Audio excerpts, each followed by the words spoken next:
할렐루야. 소리가 시원하게 나와야 되는데 오늘도 목이 좀 잠기네요. 그죠? 우리 옆 사람에게 인사 한번 하실 때, 하나님이 당신에게 한 약속은 당신과 함께 하시겠다는 겁니다. 너무 어렵나요? 네. 하나님이 당신에게 준 약속.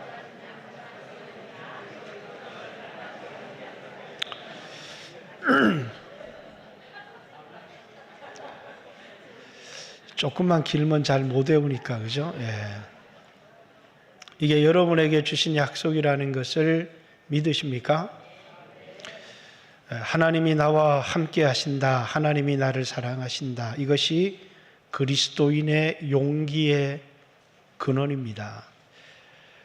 하나님이 나를 사랑하셔서 아들을 보내셔서 나를 대신하셨다는 것. 그리고 나를 고아와 같이 버려두지 아니하고 세상 끝날까지 나와 함께 해 주시겠다는 것. 이 약속이 뭡니까? 여러분과 제가 이 세상을 살아갈 수 있는 용기입니다. 이 용기를 잃어버린 사람들의 특징이 있습니다. 그것은 돈을 긁어 모으는 것이고 권력을 가지는 것이고, 왜? 하나님을 대체할 수 있는, 하나님의 사랑을 대체할 수 있는, 하나님의 임재를 대체할 수 있는 그 무엇이 나에게 있어야 용기를 가질 수 있고 평안을 누릴 수 있기 때문에 그렇습니다. 그러나 그 평안은 가짜 평안이기 때문에, 진정한 평안은 뭐라고요? 하나님이 나를 사랑하신다는 것, 나와 함께 하시고 나를 인도하실 것이라는 그 확신이 우리에게 용기와 평안을 가져다 주는 것입니다. 모세가 죽고 하나님이 여호수아에게 너는 마음을 강하게 하고 담대히 해라. 모세와 함께 있었던 것 같이 내가 너와 함께 있을 것이다. 이렇게 말씀하셨고, 모세에게도 바로에게 보내면서 내 입술이 둔합니다. 이렇게 못 가겠다고 변명을 하니까 하나님이 내가 너와 함께 하겠다. 내가 너와 함께 하겠다. 이렇게 말씀하시죠. 다윗에게도 솔로몬에게도 성전을 지을 때 내가 너를 결코 떠나지 아니하고 내가 너를 결코 버리지 않겠다. 하나님께서 다윗에게도 솔로몬에게도 하나님이 약속해 주셨고, 그리고 이제 오늘 여러분과 저 예수 믿는 사람에게도 요한복음 14장에도 요한복음 16장에도 내가 너희를 고아와 같이 버려두지 아니하고 너희에게로 오리라. 너희에게로 오리라. 그가 와서 우리 가운데 우리 속에 계시겠음이라. 우리와 함께 하시겠다. 세상 끝날까지. 제자들에게도 너희는 가서 모든 족속으로 제자를 삼으라. 아버지와 아들과 성령의 이름으로 침례를 주고 내가 내게 분부한 모든 것을 가르쳐 지키게 하라. 보라, 세상 끝날까지 내가 너희와 항상 함께 있으리라. 이게 하나님이 여러분과 저에게 준 약속입니다. 그러나 많은 사람들이 그만 죄를 짓다가, 또 많은 사람들이 그만 하나님과의 관계가 멀어지다가 하나님이 나와 함께 하시고 나를 사랑하신다라고 하는 믿음을 잃어버리고, 그리고 이제 세상 사람들처럼 의지하지 못할 것들을 붙들고 돈의 욕심을 내고 세상 것들을 붙들고 살아가려고 하는 많은 그리스도인들이 있습니다. 여러분, 바울이라고 하는 사람의 이 담대함, 이 용기가 어디에서 나왔을까요? 주님이 함께 하신다는 것 때문에 바울이라고 하는 사람도 담대했습니다. 그런데 오늘 고린도에 온 바울의 모습은 전혀 그렇지 않습니다. 고린도전서 2장 3절에 보면 바울이 내가 너희 가운데 거할 때 두려워하며 심히 떨었다, 이렇게 얘기를 합니다. 바울이 고린도에 왔을 때 뭐라고요? 너무 무서웠다는 겁니다. 너무 두려워서 떨었다는 겁니다. 왜? 아덴에서 실패했거든요. 아덴에서의 실패가 바울에게 모든 용기를 앗아가 버린 겁니다. 바울이 다른 지역에 가서는 뭐 했습니까? 풀타임 사역자로 복음을 전하기 시작했습니다. 가는 곳곳마다 하나님이 함께 하신다. 복음을 받아들이는 사람들이 나오고 그를 영접하는 동역자들이 생겨나기 시작했어요. 빌립보에 갔더니 사도행전 16장 15절에 보면 루디아가 나로 예수 믿는 사람으로 여기면 내 집에 들어와 유하라 이렇게 얘기를 합니다. 그래서 바울에게 필요한 모든 것들을 공급해 주는 겁니다. 잠자리도 공급해 주고 먹을 것도 공급해 주고 의복도 공급해 줍니다. 데살로니가에 갔더니 야손이라고 하는 사람이 바울을 영접합니다. 그래서 데살로니가 17장 7절에 보면 사람들이 야손을 두들겨 패면서 이 사람이 바울을 자기 집으로 받아들였다, 영접했다. 예수님이 복음을 전하는 곳에 어디든지 가면 그 집에 평안을 빌라고 그곳을 떠날 때까지 그 집에 유하라고 말씀하신 것처럼 데살로니가에서는 야손이라고 하는 사람이 바울을 영접했습니다. 왜 영접했을까요? 사도이기 때문에. 사도라는 말은 하나님이 보냈다 그 말입니다. 하나님이 보낸 사람을 하나님을 믿는 사람들이 영접하고 그를 섬기는 것이 마땅하다고 생각했기 때문에 자기를 하나님을 경외하고 하나님을 믿는 사람이라고 생각하는 사람이 바울을 하나님이 보낸 사람으로 받아들이고 영접했다는 겁니다. 오늘 고린도에 와서도 이제 뒤에 가면 해당장 유스도라고 하는 사람의 집에 바울이 들어가서 거하지만 처음에는 그렇지 않아요. 처음에는 뭐 합니까? 텐트 메이커가 돼서 뭘 하느냐면 이 텐트를 만드는 일을 하기 시작하는 겁니다. 전혀 바울답지 않아요. 요즘 이제 자비량 선교라고 하는 선교가 뭐 하겠다는 겁니까? 내가 돈을 벌어서 내가 선교하겠다는 겁니다. 생각은 좋죠. 그러나 그건 온전한 선교는 아닙니다. 하나님이 말씀을 전하고 선교하는 자에게 그의 필요를 공급해 주시고 그를 도와주시는 것입니다.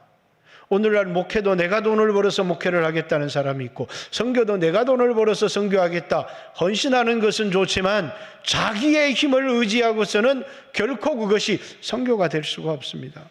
그래서 바울은 텐트 메이커의 일을 시작한 겁니다.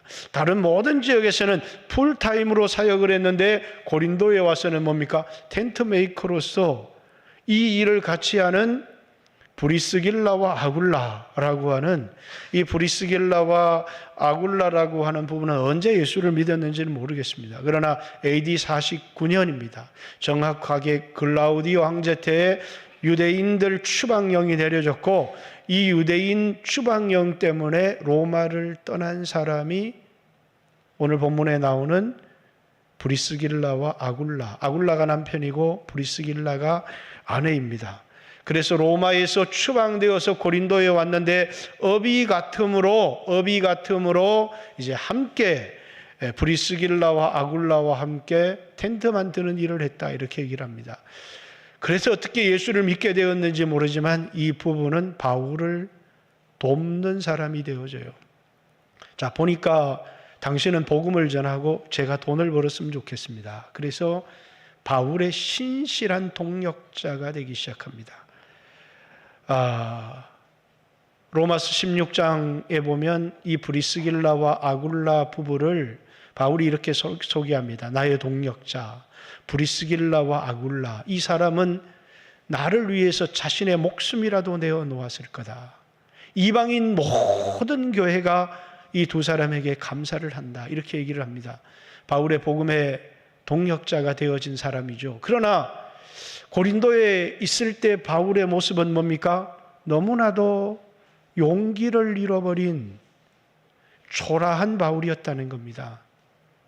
그래서 바울이 빌립보에서도 데살로니가에서도 베레아에서도 어느 곳에도 바울의 사도권을 의심하는 사람이 아무도 없었어요. 그런데 바울은 사도가 아니다 라고 등장한 것이 고린도에서 등장한 겁니다. 왜요? 너무 초라했기 때문입니다. 그의 모습이 용기가 없었고 너무나 초라했고, 왜? 아데네스의 실패가 바울에게 두려움에 사로잡히게 만들었다는 거예요.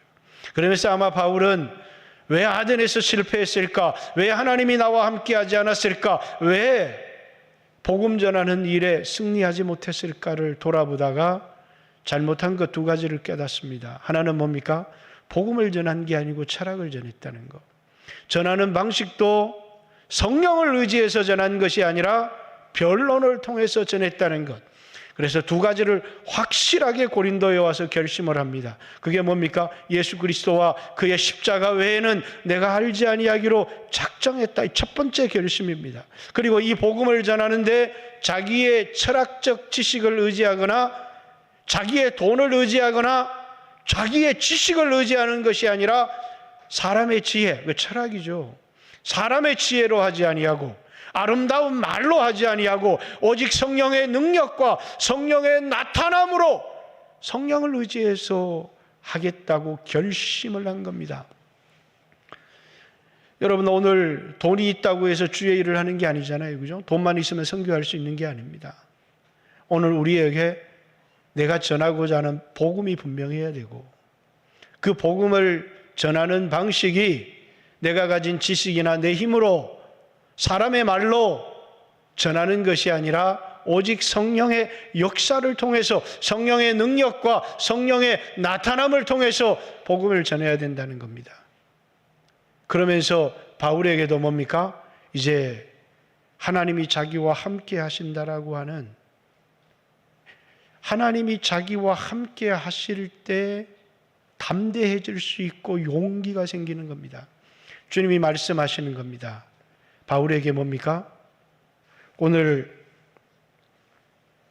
9절에 밤에 주께서 환상 가운데 바울에게 말씀하시되 바울아 두려워하지 말고 잠잠하지 말아라. 여기 이제 침묵하지 말라 이렇게 돼 있었는데 뭔가 바울은 복음을 전하기가 두려웠을 겁니다.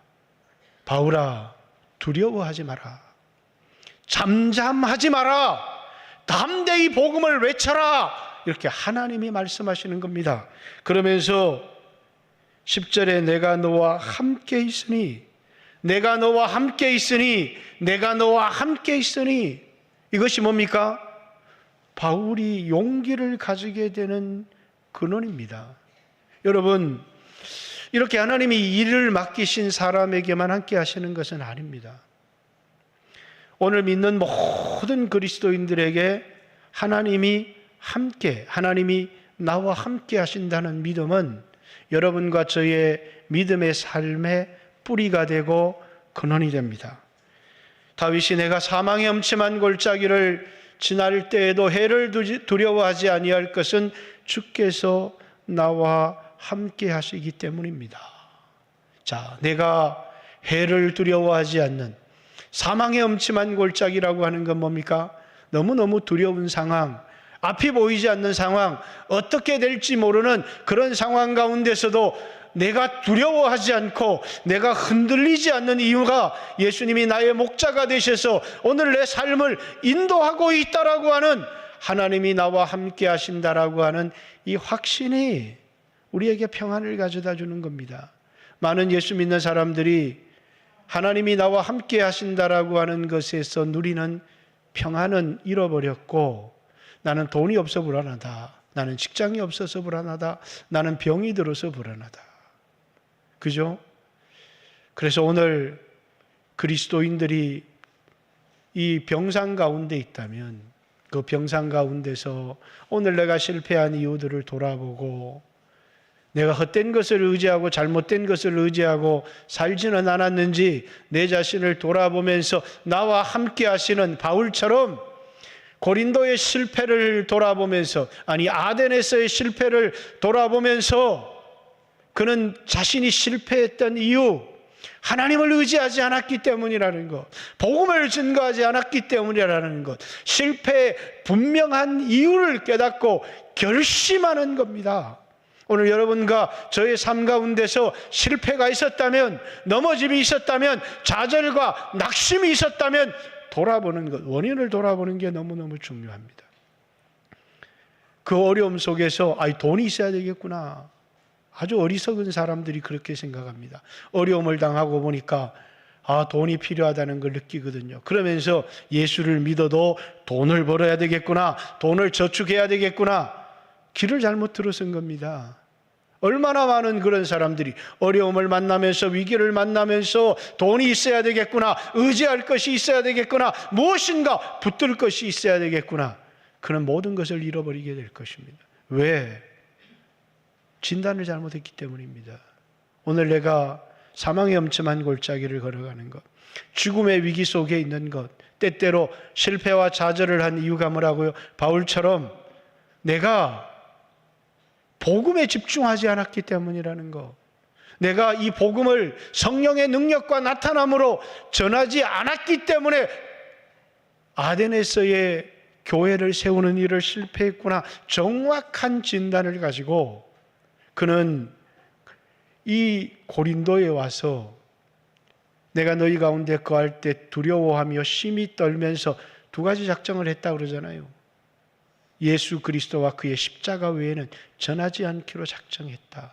그래서 내가 너희 가운데 전한 건 십자가에 달린 그리스도밖에 없다. 미련해 보이지만 십자가에 달린 그리스도를 전했다. 유대인들에게는 꺼리끼는 것, 헬라인에게는 미련해 보였지만 이 미련한 십자가에 달린 그리스도를 전했고 그것을 의지했고, 십자가에 달린 그리스도는 믿는 우리에게는 하나님의 능력이고 하나님의 자랑이다. 이렇게 고백하는 이유가 어디에 있어요? 실패를 통해서 깨달았기 때문입니다. 오늘 얼마나 많은 그리스도인들이 실패합니다. 그런데 실패를 통해서 하나님을 더 의지하고 하나님께 더 가까이 나가고 하나님을 붙들고 이렇게 했으면 좋겠는데, 병들고 가난해지고 어려움을 당하면서 뭡니까? 예수는 적당히 믿어야 되고 적당히, 그리고 뭐라고요? 이제는 말씀에 순종하는 것보다 자기 스스로의 살 길을 택하는 사람들, 아주 지혜로운 것 같아요. 그래서 이러이런 어려움을 당하면서 내가 이러이런 걸 깨달았다는데 그 깨달음이 세상이 가르쳐주는 깨달음을 가진 겁니다. 그리고 뭐라고요? 이제는 말씀에 순종하는 삶을 살아가는 게 아니라 어떤 삶을 살아가요? 말씀을 듣지만 적당히 믿어야 돼. 그리고 그 적당히 믿는 것이 지혜로운 거라고 생각하는 사람들이 너무 많은 겁니다. 그래서 이런저런 사람들의 이야기를 들어보면 위기와 어려움 속에서 자신의 실패의 이유를 깨닫고 그리스도만 의지하고 하나님 말씀에만 순종하며 살아갔으면 좋겠는데, 그것이 두려움이 되어서 그 두려움을 떨쳐버리지를 못하는 것입니다. 그 비참했을 때의 두려움, 그 어려웠을 때, 그 위기 때의 두려움. 그죠? 저도 제 마음속에 두려움이 있더라고요. 지난주에 위내시경을 하러 갔는데, 옛날에는 이게 검사를 받을 때 죽을지 살지 모른다 그러니까 내가 사망의 엄청난 골짜기를 지날 때 해를 두려워하지 아니할 것은 주께서 나와 함께 하십니다. 이렇게 막 의지하고 기도했는데 어느 한순간에 뭡니까? 아직 그 위내시경쯤이야. 그럼 기도를 안 하게 되는 거예요. 그러면서 그 순간에 작은 일이든 큰 일이든 하나님을 의지해야지. 하나님을 의지해야지. 여러분, 때때로 두려움이 여러분에게 그 두려움의 이유를 깨닫고 하나님 가까이 나가고 말씀에 순종하는 사람은 두려움을 극복하는 신앙의 사람으로 살아갈 수 있지만, 어떤 사람들은 그 실패가 자신에게 두려움이 되어서 믿음으로 살아가는 것, 말씀에 순종하는 것이 두려워서 그렇게 하지 못하는 사람들이 나오는 겁니다. 왜? 해석을 잘못했기 때문이에요. 그래서 그는 길을 잘못 들어섰고 그는 나름대로 지혜롭다고 생각하지만 예언합니다. 그는 무너집니다. 왜?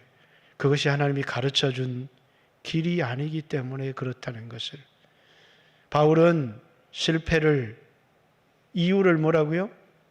정확하게 깨달았습니다.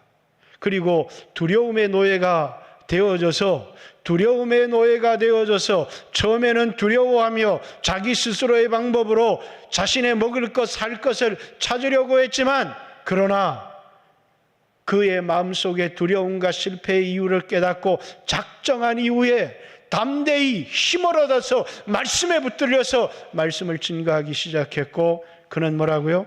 이것을 극복하고 고린도에 큰 부흥을 일으키는 놀라운 역사를 이루게 됩니다.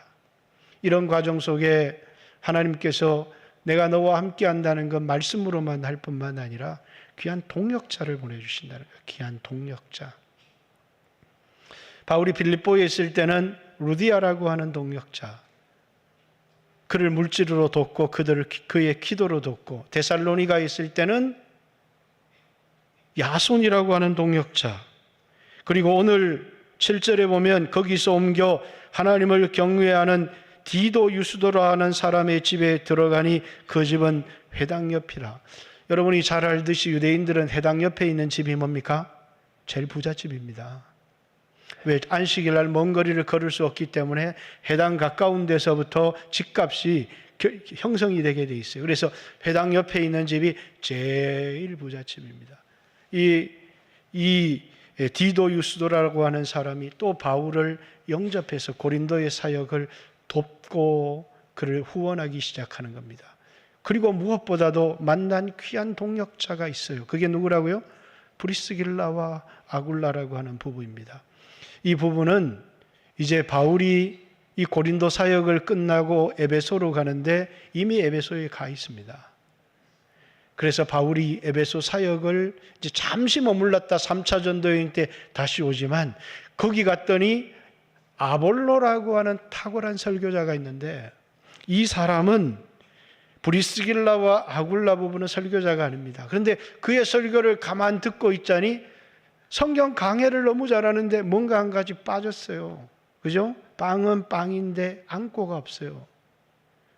말씀을 전하는데 거기 복음이 없더라 그 말입니다. 그리스도가 없더라는 겁니다. 그래서 이 아볼로를 불러서 예수가 그리스도다라고 하는 사실을 아볼로에게 가르쳐 주었고, 아볼로는 그 길로 이제 고린도에 와서도 탁월한 설교자가 되어지는 것입니다. 뿐만 아니라 바울이 3차 전도 여행을 끝나고 이제 로마로 가려고 하니까 이미 브리스길라와 아굴라의 부부는 로마에 도착해 있습니다. 왜?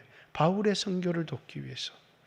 여러분, 하나님이 바울과 함께 하신다는 게 뭡니까? 이런 좋은 복음을 위하여 함께 목숨을 걸 동역자를 바울에게 붙여주셨다는 거예요. 뿐만 아니라 오늘 5절에 보십시오. 실라와 디모데가 마게도니아, 어디요? 베레아에서부터 내려오매 바울이 하나님의 말씀에 붙잡혀 유대인들에게 예수는 그리스도라고 밝히 증언하니, 고린도와 이제 아덴과 전혀 다르잖아요. 예수는 그리스도라고 그러니까 담대하게 증거했다 그 말입니다. 말씀에 붙들린 사람. 여러분, 우리가 성령이 너희에게 임하시면 너희가 권능을 받고, 이제 성령에 매여 사도행전 20장에는, 그리고 오늘 18장에는 말씀에 붙들려. 왜요? 이제 하나님이 함께 하실 뿐만 아니라 너무나 중요한 동역자들, 이 바울의 제자 같은 사람이죠. 실라와 디모데. 브리스길라와 아굴라와 실라와 디모데는 결이 다른 사람들이에요.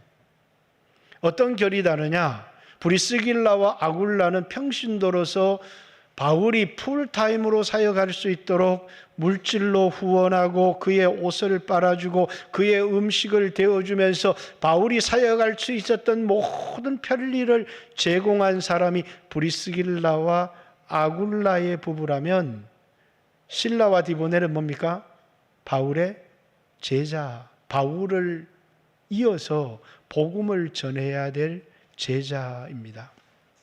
자, 우리 교회 아들을 너무너무 사랑하는 권사님이 계시죠. 여러분 다 그렇지만 정명숙 권사님을 보면 아들을 얼마나 사랑하는지 그냥 눈에서 그냥 아들 사랑하는 게 그냥 보여요.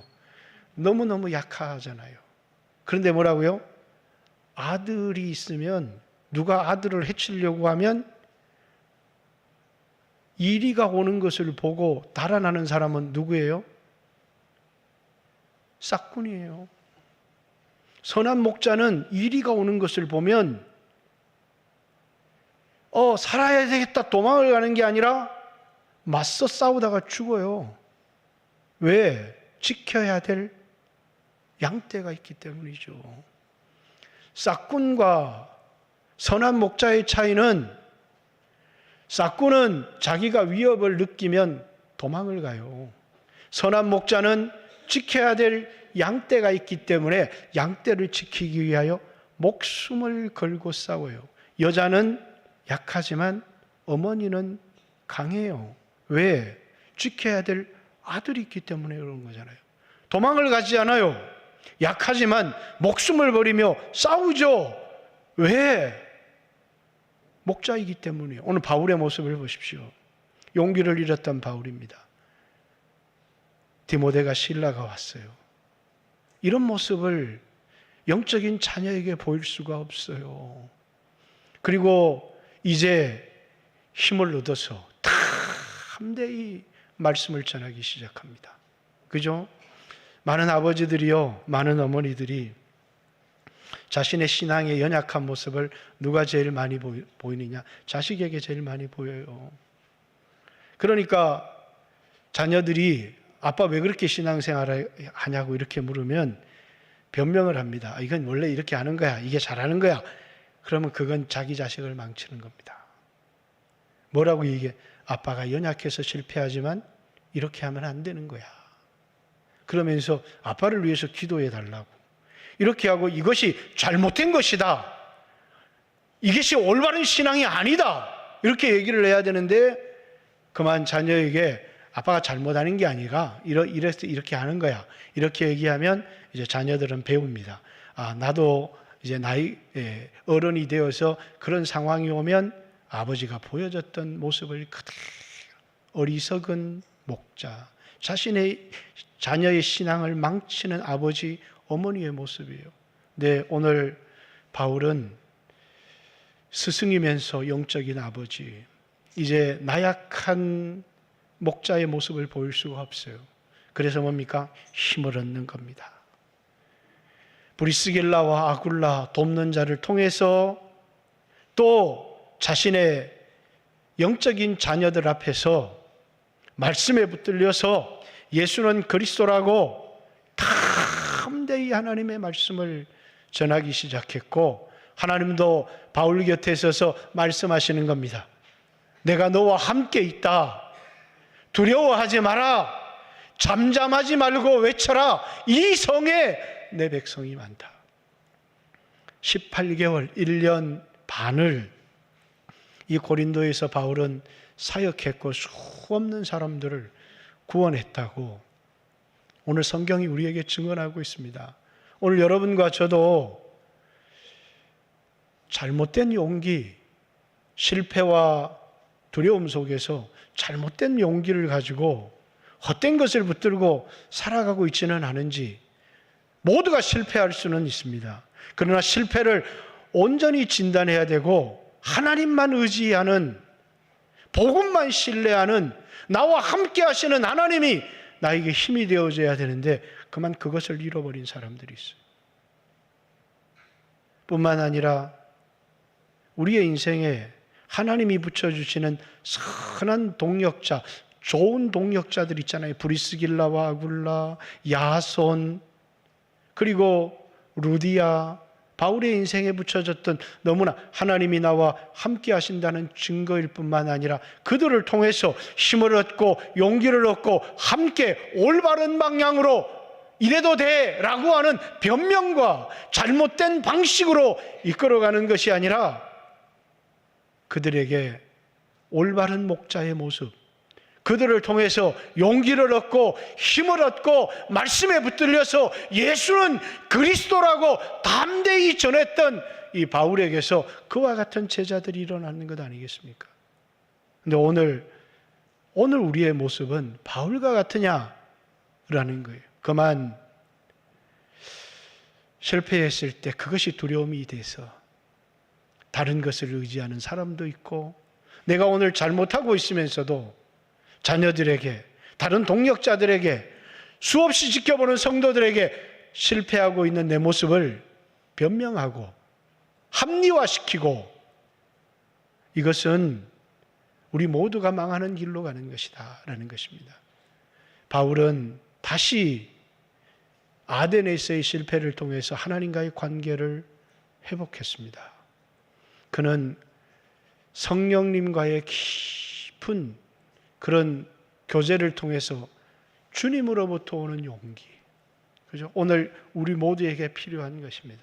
비록 내게 돈이 없다고 할지라도, 오늘 내가 사망의 엄청난 골짜기를 걸어가고 있다고 할지라도, 병에 들어서 수없는 위기 가운데 있다고 할지라도, 나를 사랑하사 나를 위해서 아들을 버리신 하나님의 사랑, 그 하나님이 나에게 주신 약속, 내가 결코 너를 떠나지 아니할 것이다, 내가 너를 버리지 아니할 것이다, 내가 너의 인도자가 될 것이다 라고 하는 주님의 약속을 바라보면서 세상 사람들이 어떻게 살아가는지 그 사람을 본받으려고 하는 게 아니라 주님을 바라보고 주님의 말씀을 신뢰하고 주님의 인도를 받아야 될 터인데, 그것이 여러분과 제가 가야 될 길인데, 오늘 우리 교회가, 오늘 교회 리더가, 영적인 부모라고 하는 사람들이 우리의 자녀들에게 잘못된 길을 인도하고 있지는 않은지, 이렇게 살아도 된다라고.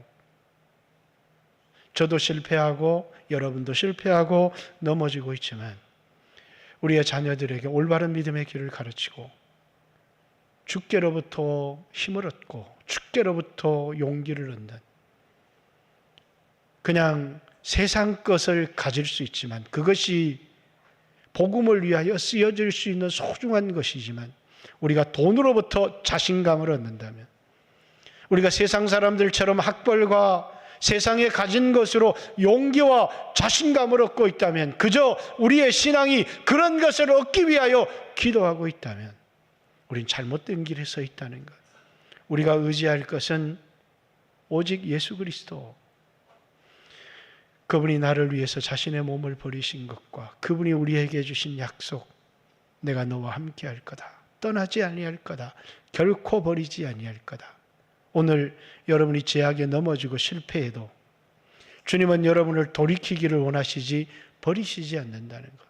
다시 여러분들이 십자가에 달린 그리스도를 바라보고 그분으로부터 힘을 얻고 믿음으로 살아갈 수 있는, 바울에게 두려움의 삶이 아닌 그리스도를 의지하는 믿음의 삶으로 사역했고 그것이 놀라운 승리를 거두었던 것처럼, 오늘 우리 영광교회 모든 성도들은 사도 바울처럼 이방인의 보냄을 받은 선교사로서의 삶을 살아가고 있지 않지만, 우리의 삶의 자리에서 우리가 무엇을 의지하는지 예수 그리스도를 의지하고 그분의 말씀에 순종함으로 믿음으로 하나님이 주시는 열매들을 맺는 우리 영광교회 모든 성도들이 되시기를 주님의 이름으로 축복합니다. 용기를 잃어버렸던 성도들이 있다면 다시 나 같은 자도 사랑하시는가? 주님이 나 같은 자도 사랑하시는가? 주님, 나 같은 사람도 사랑하십니까? 물어보세요. 만약에 주님이 나 같은 자도 사랑하신다고 말하면 그 주님이 사랑하시는 그 사랑이 여러분의 의지가 되었으면 좋겠습니다. 그런데 주님은 나를 사랑하십니까? 아직도 나와 함께 하십니까? 나를 버리지 아니하셨습니까? 라고 주님이 주님께 묻는다면 난 널 한 번도 정죄한 적이 없다고, 네가 돌아오기를 기다렸다고. 탕자가 이제는 아들이 아닌 종의 하나로 나를 받아주십시오. 그런데 아버지는 왜 그따위로 살았니? 라고 말씀하지 않으시고 그 아들을 부둥켜 안으시고 새 옷과 가락지와 새 신발을 신기시고 손을 잡습니다. 아무도 내 아들을 무시하지 못하게 그 아들의 지위를 회복시켜 주시도, 너는 여전히 아버지의 재물을 창기와 함께 먹어버린 자식이지만 여전히 너의 신분은 내 아들이다. 정죄하지 않았습니다.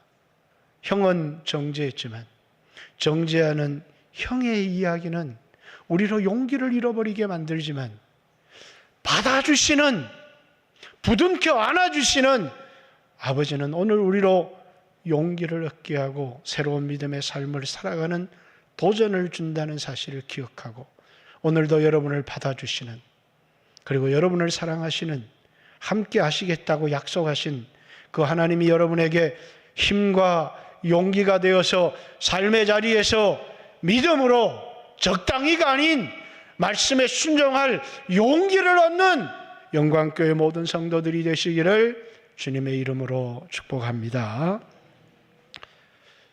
아멘. 이렇게 해가지고는 안 돼요. 축복합니다. 네, 여러분 모두가 힘을 얻고 이렇게 용기를 가지고 살아야지. 그래서 이 시간 같이 한번 주여 하신 후에 하나님 앞에 한번 기도합니다. 그렇게 한번 물어보세요. 나 같은 자도 사랑하십니까? 나를 정죄하지 않으시고 나를 받아주시나요? 주님의 대답은 한결같은 겁니다. 난 널 버린 적이 없고 난 널 떠난 적이 없다고. 다른 사람들은 널 정죄했을지 모르지만 나는 너를 정죄한 적이 없다고. 여전히 너는 내 아들이라고. 내게로 돌아오라고. 내게로 돌아오라고. 내가 너의 힘이라고. 같이 한번 기도합니다. 주여 하시고 기도드리겠습니다. 주여. 살아계신 하나님 아버지,